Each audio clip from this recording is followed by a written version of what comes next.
अलंकापुरी पंचक्रोशी प्रदक्षिणा वर्ष 14वे आज दुसऱ्या दिवसाच्या मुक्कामाला जात असताना आपण पुण्यपावन वाघेश्वराच्या वास्तव्याने पावन झालेलं आणि वाघेश्वराच्याच नावाने अलंकृत झालेलं श्री क्षेत्र वाघोली तालुका हवेली इथं आपण आलो आहोत. आणि आपल्या पुढे जी समाधी आहे ही समाधी सामान्य नाही. हे दशग्रंथी विद्वान संत रामेश्वर शास्त्री वाघोलीकर यांची समाधी. एका काळामध्ये कोणाच्या तरी काहीतरी माहितीवरून जगद्गुरु तुकोबारायांची तुकोबारायांची चांगली परीक्षा घेतली, पण जगद्गुरु तुकोबाराय त्यांच्या परीक्षेत उत्तीर्ण झाले आणि मग रामेश्वर शास्त्री जगद्गुरु तुकोबारायांचे शिष्य झाले, तुकोबारायांचे काळकरी झाले. आणि मग तुकोबारायांची आरती लिहिली, आरती तुकारामा.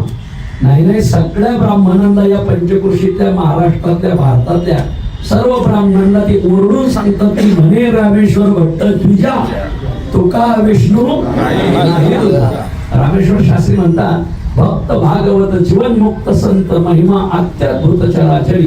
खूप साधू पाहिले म्हणले, सगळ्या साधूला ग्रहण लागले आणि ते ग्रहण पिढीतील असे सूर्यनारायणासारखे प्रतापी कोण येत माझे तुकोबा असा अभिमान होता यांना गुरुचा.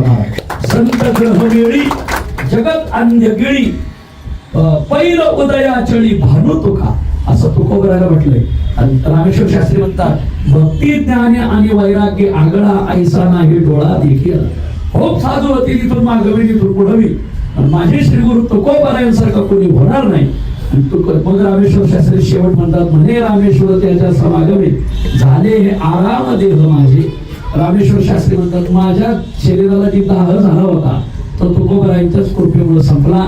असे श्री संत रामेश्वर शास्त्री इथं दरवर्षी आपली अलंकापुरी पंचक्रोशी प्रदक्षिणा येते.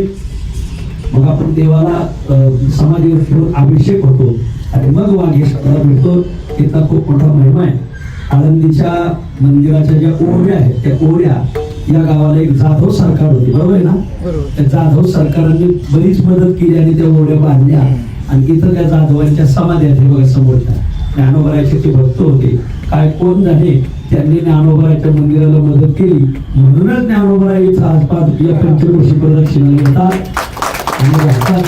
आणि समस्त ग्रामस्थ वाघोलीकर वाघेश्वर प्रासादिक भजनी मंडळ वाघेश्वर प्रासादिक दिंडी रामेश्वर प्रासादिक दिंडी हे सगळे मंडळी वारकऱ्याची खूप सेवा करतात. यानंतर ज्ञानोबरायची आणि तुकोबरायची आरती होईल आणि मग पुढचा कार्यक्रम होईल.